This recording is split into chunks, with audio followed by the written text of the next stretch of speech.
I'm Dan Huttenlocher, Dean of the MIT Schwarzman College of Computing, and it's my honor to be here with you today.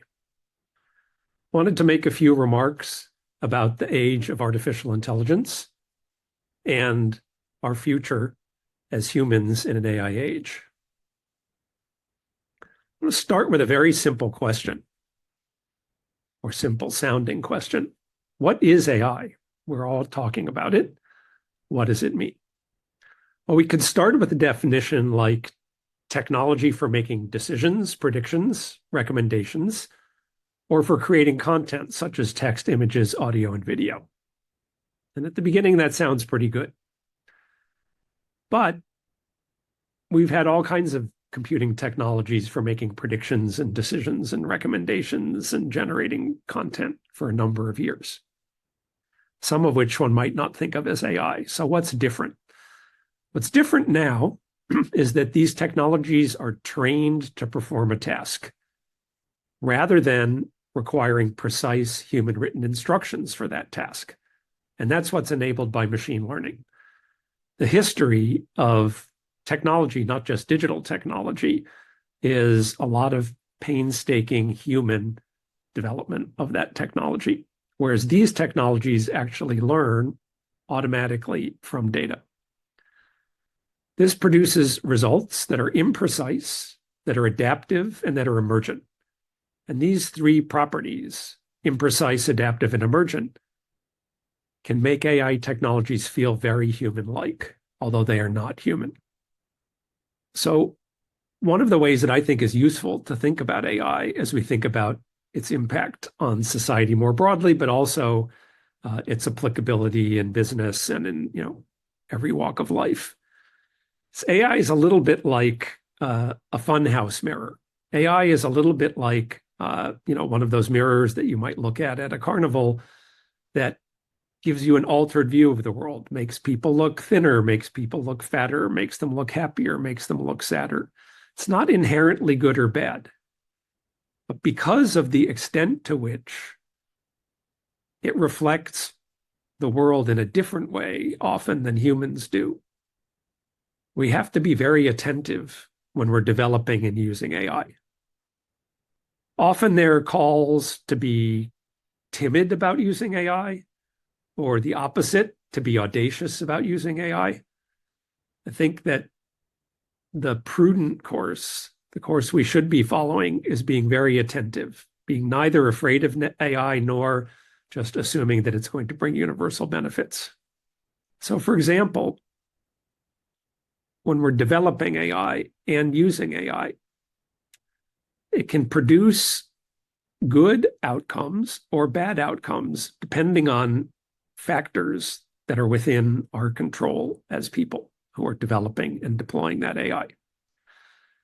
So depending on how it's trained, it can reinforce errors and bias, or it can actually do the opposite and help make decisions better and fairer. In fact, there's interesting research results that show both kinds of outcomes depending on how it's trained.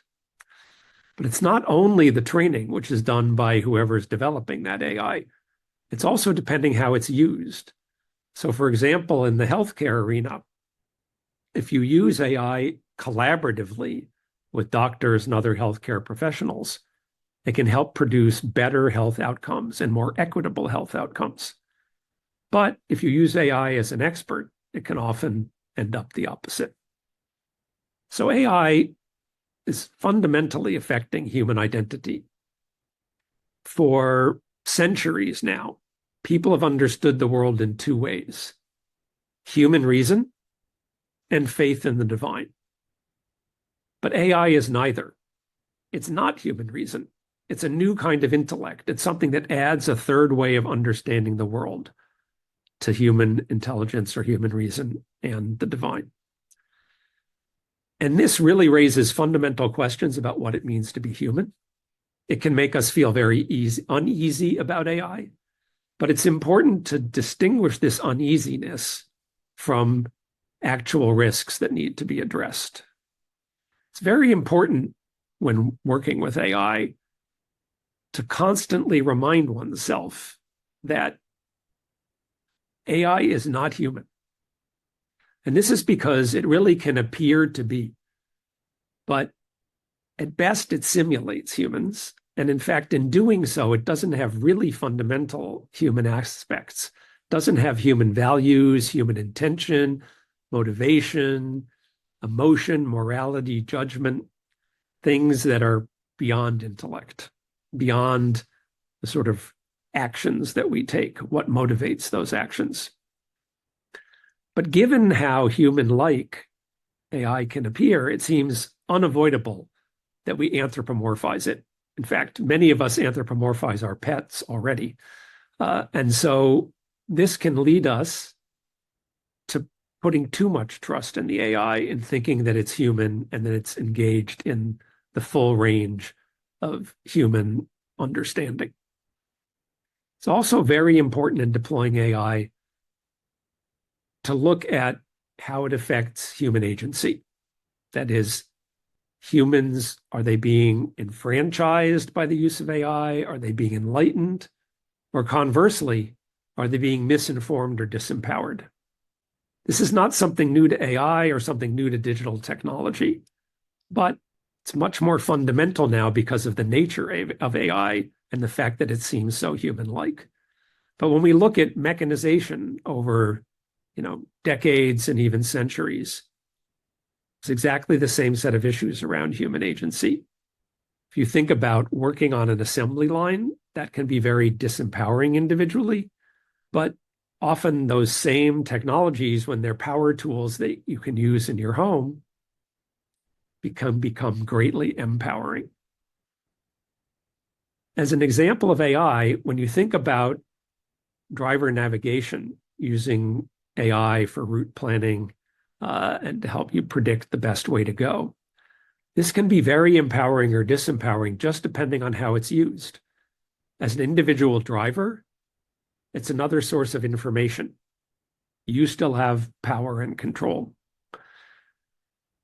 In most ride-sharing services, the driver in the ride-sharing service is expected to follow the route that's being provided by that AI. And this can have the opposite effect. So one of the things that I would argue, and that many of us working at the forefront of AI are starting to sort of hark back to, because it's not a new idea, is that we really should be focused on AI collaboration with humans, not substitution for humans. The notion that humans and intelligent machines together are better than either one alone. This idea dates back at least to 1960 or earlier. There's a paper by a former MIT professor, J.C.R. Licklider, called Man-Computer Symbiosis that exactly postulated this form of measuring advances in machine intelligence. And this is very different from what has been the dominant view of AI coming from the work of Alan Turing, that AI should replicate human behavior. And replication often leads to replacement rather than to this notion of combining humans and AI together. And this is particularly important in high-impact areas such as hiring, healthcare, law, banking, education, and others, where we really have the opportunity with humans and AI working together to do things that have a larger positive impact on society than either AI technology alone or humans alone. So in summing up, there's a lot to think about AI in this age and about our responsibilities as both developers of AI and deployers and users of AI. Building a better AI future is up to all of us. A future in which machines are capable collaborators and partners, what sometimes gets called AI augmentation. A world in which we can gain new insights, discoveries, and innovations to address the toughest problems and to broadly improve people's lives. To have these kinds of outcomes, we need to be very attentive to both negative and positive aspects of AI simultaneously. It's really been wonderful to have the opportunity to share some of these thoughts with you. Wish you all of the best.